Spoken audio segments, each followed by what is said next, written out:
AI FOMO. You haven't, you should.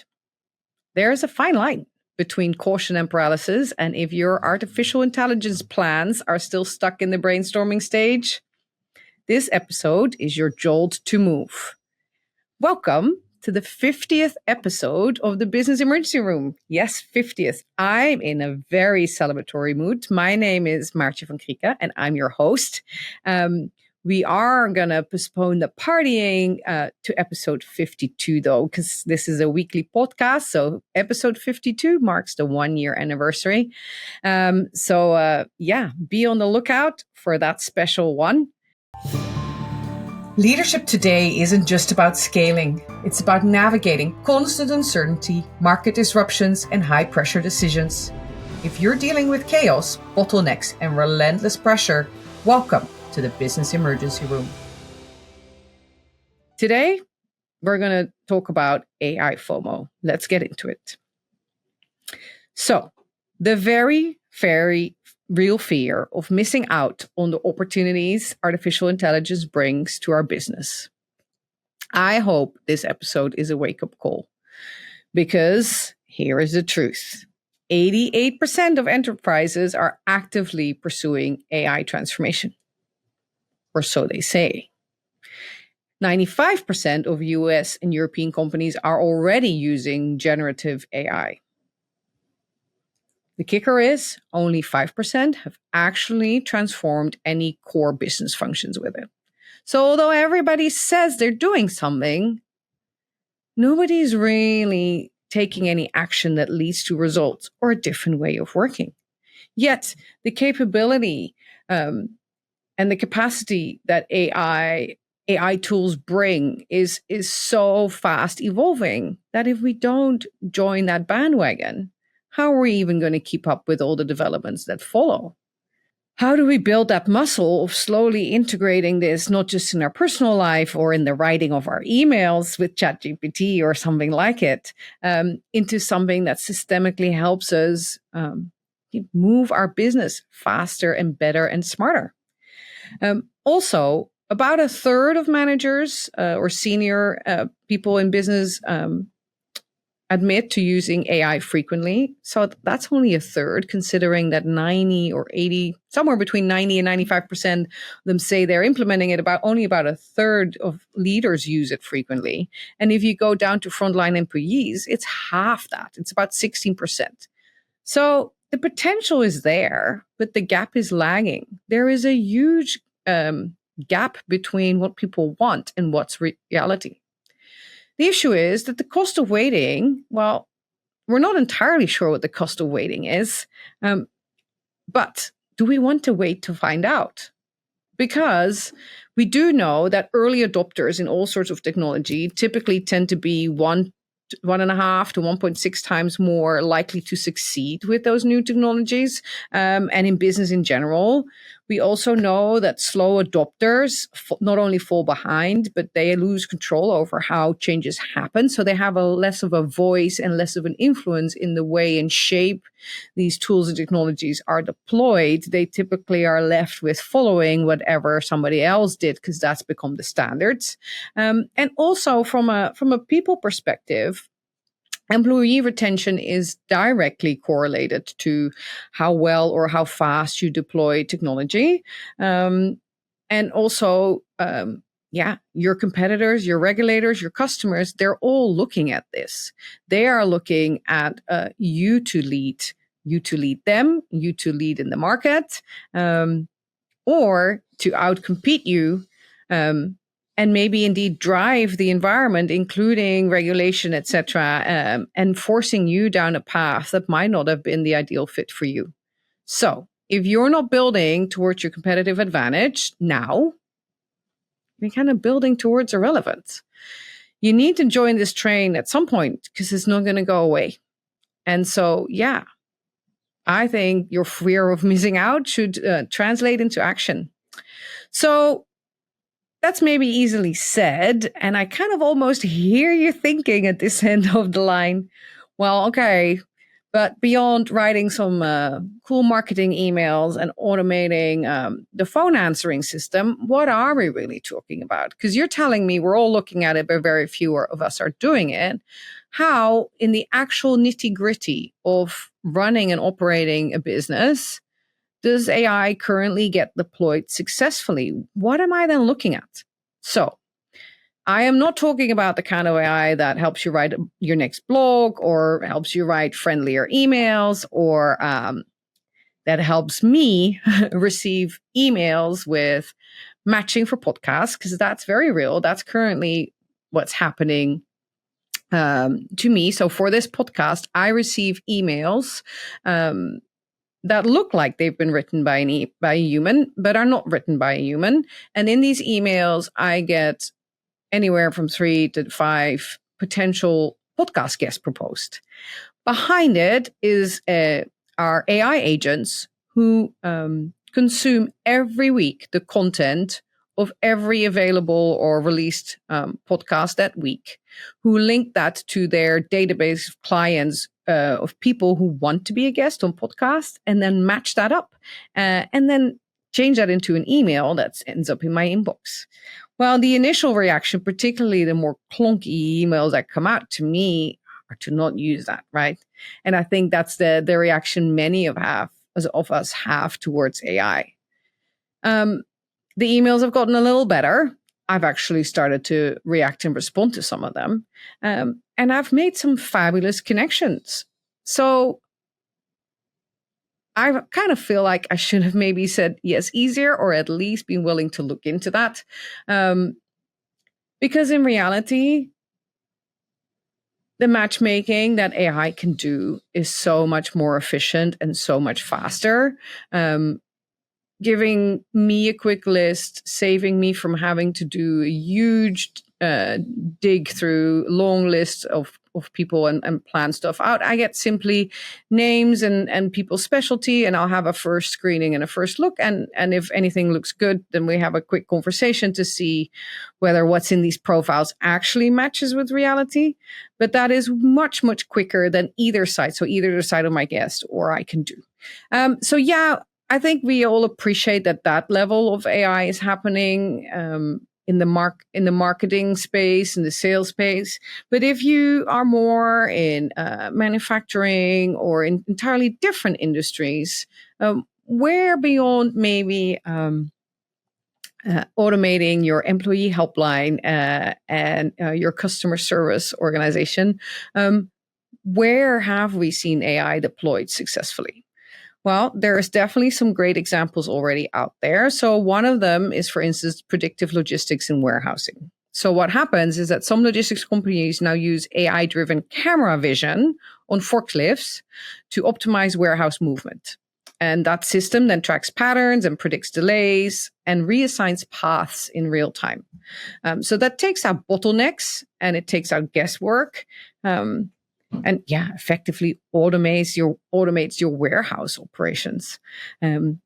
Also, that this of course is great in reducing your effectiveness and being able to operate much more 24/7. So yeah, saving time and money and increasing productivity. Then on a very different scale, if you are working in the legal space, then contract intelligence in legal operations is also something where AI gets more and more deployed. So think of it as AI using to scan, for instance, the thousands of pages of a contract to flag risk clauses or to flag changes as part of negotiations in some of these documents. It can also keep track and flag expiration terms, or it can flag anything around compliance within minutes. So yeah, having your own staff, your humans, actually do these reviews, of course, there's a high risk of failure because that is just tiring and boring and long work. So yeah, the consistency rate goes up from doing this, and it frees up your team and time to actually do stuff where humans add value. Then also think of AI in the context maybe of dynamic pricing in real time. And I'm not talking ski passes in the US, because that we've seen that play out last winter. With reports of dynamic pricing driving up prices. I'm an avid skier, as you may know, so driving up prices to what I think are already insane rates based on demand. But if you're a manufacturer or a wholesaler, then adjusting pricing daily, especially considering what's going on outside in the market and the prices of your base materials and your sourcing fluctuating so frequently and so rapidly, being able to calculate that through into your pricing based on market signals or input cost or whatever parameters you want the system to use, no spreadsheets, no scrambling, you just get better margins, right? Or smaller losses wherever it is that you're sitting.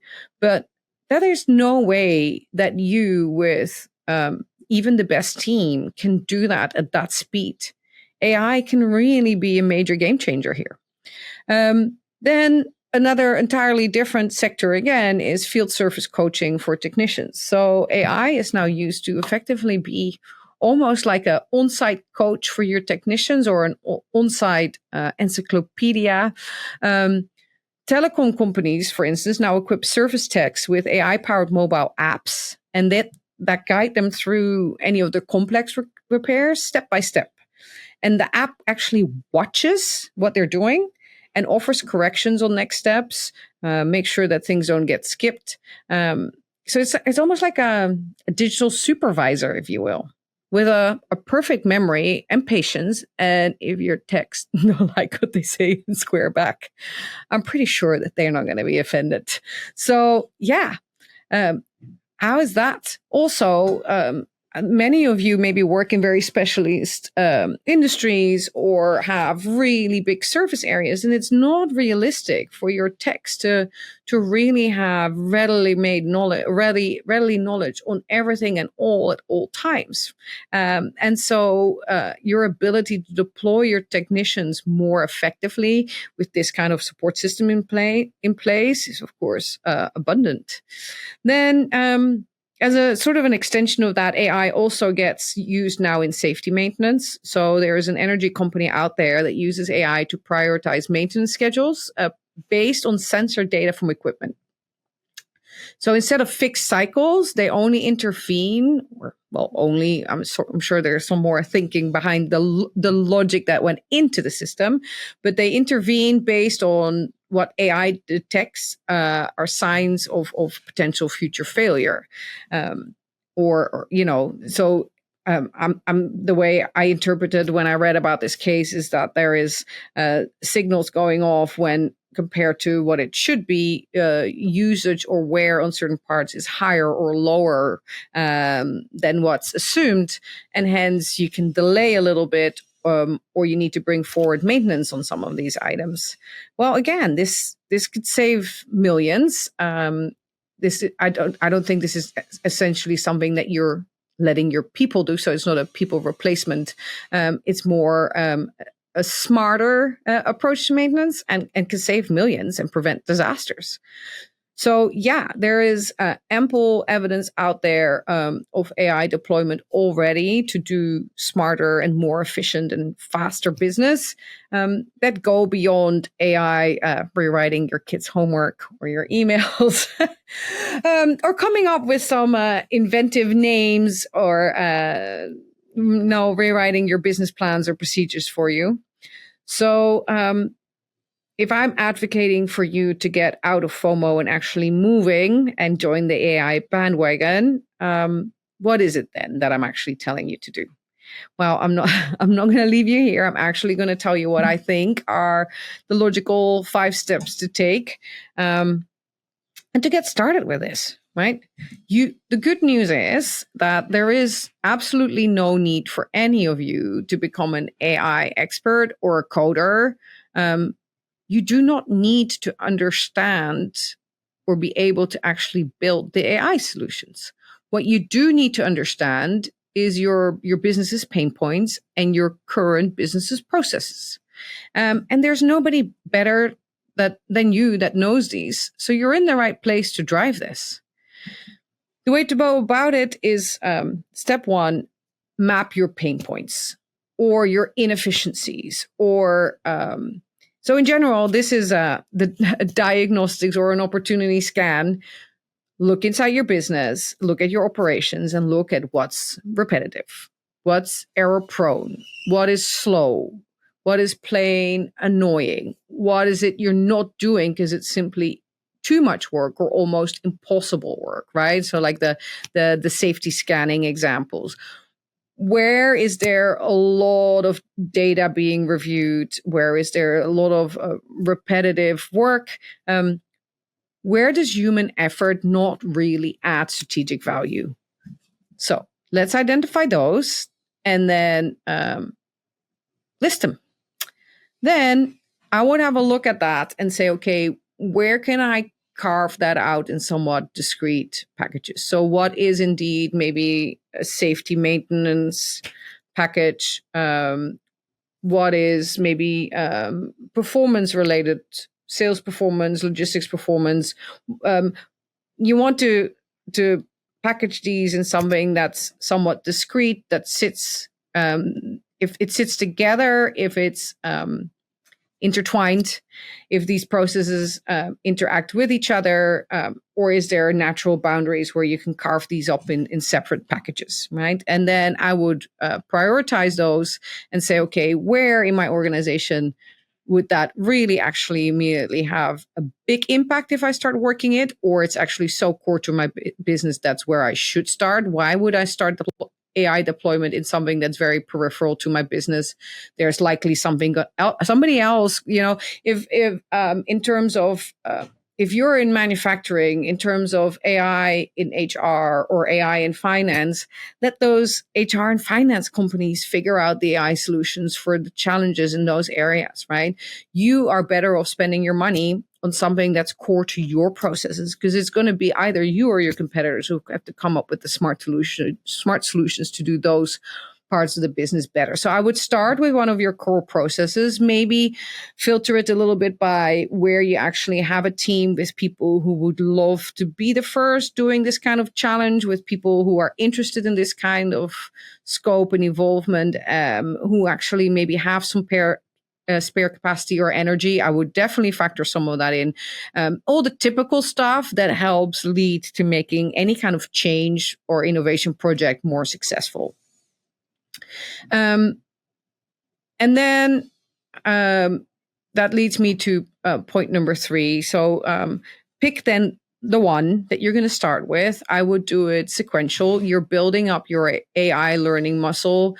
I will never advocate for you to do 700 change projects in parallel. There is no example ever in which that will be successful. We do not need to create a change overdose. So let's do one, and let's do it well, and let's do it as fast as we can and as fast as practically possible while achieving the results we set out to do. And then maybe get the second one kick-started when we're 80% in, and we can start deploying the learnings from that first one onto a next one, but not sooner. So once you know which ones you want to take somewhere, then I would really invest some time in defining that process better so that you can communicate it with somebody else, right? In this case, the developer. So say, this is how the process currently works, and you don't go into finite detail, because whoever's going to develop this for you will want to ask all these questions in their own way, but you want to at least say, this is what it currently does. These are the pain points. This is what it needs to do. This is the bare minimum that needs to come out of it. You need to have that somewhat communicatable, because that's important for step number 4. Yeah, which is we're going to go into matchmaking. Once you have that package, you're going to take it out to the market, and you're going to find the businesses that can build those kind of solutions. And you probably want to talk to more than one. You want to have some conversations where they feedback how they would go about this. And yeah, you just like you source anything else, there's some typical stuff, of course, to look at with AI specific. I would really just like in most change projects, if you're working with systems and somebody who's going to really be digging into your business processes, I would trust your gut in terms of if you're having an interaction with these companies and you seem to be able to convey to each other what you want, what you mean. Sometimes just because of personalities or backgrounds or whatever, stuff gets lost in translation. And you figure that out pretty quickly. So if you actually are working with a party that is not, that is on par in terms of credibility, experience, and in the price realm, I think to me the big differentiator that I would go for is, hey, the ease of communication and understanding each other from the start, and the responsiveness both ways. The kind of questions you get back, if that feels right, because this is going to be a co-creation process, right? You want to be involved. You want to, particularly in the first cycle, agree enough points where they're coming back to show you where they're at and how they're moving it so that you can learn and adapt and repeat and build up internal capacity and capability, to then drive a whole pipeline or funnel of gradual upgrades and progress using and deploying artificial intelligence. Which brings me to the last and final point, which is bring in the experts early. That doesn't just include the developers. If you do not really currently have any AI muscle in your business, you might have individuals in your business who are keen on this subject, who are naturally well placed to lead in that space. If you are not on the AI bandwagon yet, then you unlikely have somebody internally yet who's really run a project like this. So I would bring in somebody for the first one or two projects, facilitators, somebody who can help you do that analysis. Like, where would we start? What would we tee up as our first project? How would we frame it? How would we set up this collaboration with the AI partners? And how are we going to tee it up on our side so that we long-term build up from project one this capability in our own organization? If you are not sure how to guide or build that adaptation, that is something I can help with. You don't have to make this a DIY transformation. I also don't think you can afford to really learn while doing, because the developments are simply too fast. And so why would you not immediately already learn from somebody else's first steps instead of going through the motions yourself again? To me, that adds no value. So bring in the help. It could be short-lived. You can be up and running and off to the races pretty quickly, but don't shy away from asking questions and bring in some people who've done this before. That may also really be helpful to, especially initially, figure out where to find the partners who can build this AI capability for you, who can code it, who can help you build it into your systems ultimately.